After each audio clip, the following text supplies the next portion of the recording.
जाएगा कुछ ना कुछ, इतना टेंशन मत लो।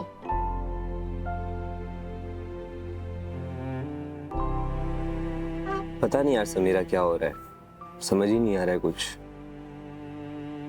गवर्नमेंट सेक्टर क्रैक नहीं हो रहा है, प्राइवेट वाले पैसे नहीं लगाना चाहते, तो ऐसा लगने लग गया मैं ही डिल्यूजनल हूँ।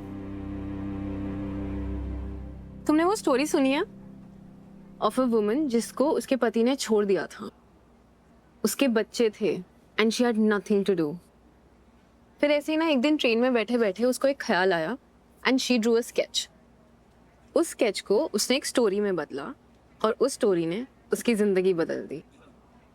इनिशियली 14 पब्लिशिंग हाउसेस ने उसकी किताब को रिजेक्ट कर दिया था एंड देन फाइनली एक पब्लिशिंग हाउस ने उसको पब्लिश किया और आज की डेट में वो दुनिया की सबसे ज्यादा बिकने वाली किताब है। The book is Harry Potter and the author is JK rolling. Harry Potter? तो अब तुम सोचो, अगर उसने इतने रिजेक्शंस के बाद ये मान लिया होता कि वो डिल्यूजनल है, तो हम उस जादुई दुनिया में कैसे जा पाते हैं? समीरा तुम ना मेरी मोटिवेटर बन गई हो एकदम, सच में थैंक यू। वैसे तुम्हें पता है मेरा ऐप अभी उस स्टेज पर है जहां उसे फंडिंग की सबसे ज्यादा जरूरत है, ताकि मैं बीटा वर्जन रिलीज कर पाऊं, उसका सिक्योरिटी बढ़ा पाऊं, अपग्रेड कर पाऊं। Listen, I think you should meet my dad now. He's interested in investing. मेरे ऐप में कोई इंटरेस्ट नहीं है, वो अपने फ्यूचर सन इन लॉ में इंटरेस्टेड है। No, this time he really wants to meet you as an investor. Samira I don't know, मतलब मुझे ऐसा लगता है कि कल को ये सब सारी बातें ना सामने आ जाएगी जो मैं नहीं चाहता। तो क्या हो गया अगर सामने आ भी गई तो? तुम कब तक भागते रहोगे ईशान? I mean, जब भी लाइफ में कोई डिफिकल्ट सिचुएशन आती है, you can't run away. So stop. Stop running from me. I need some clarification in life as well. तुम्हें मुझसे क्लैरिफिकेशन चाहिए Samira? You very well know my stand ना? हम क्या हैं फिर? तुम बताओ। No, I get it कि तुमने कोई कमिटमेंट नहीं दिया है, बट मैं भी आगे नहीं बढ़ पा रही हूँ और ना पीछे हट पा रही हूँ। और तुमने उस दिन जैसे रिएक्ट किया था मैरिज प्रपोजल पे, What was that?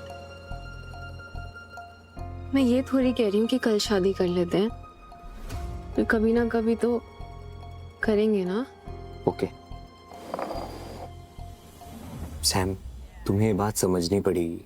अगर मैंने तुम्हारे पापा से फंडिंग ले ली ना, तो मैं कभी ये जान नहीं पाऊंगा कि उन्होंने वो फंडिंग मेरे ऐप के एबिलिटी पे दी है या तुमसे शादी करने के लिए दी है।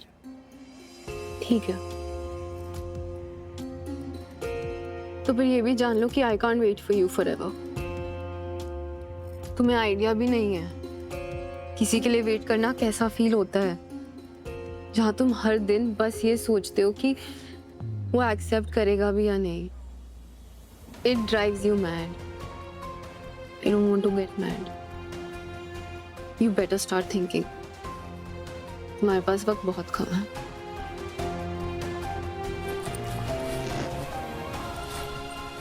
For God's sake, तुम्हारा ये जो स्वाभिमान या प्राइड या जो भी है ना, इसको साइड रख के मीट पाओ। बाकी तुम्हारी मर्जी।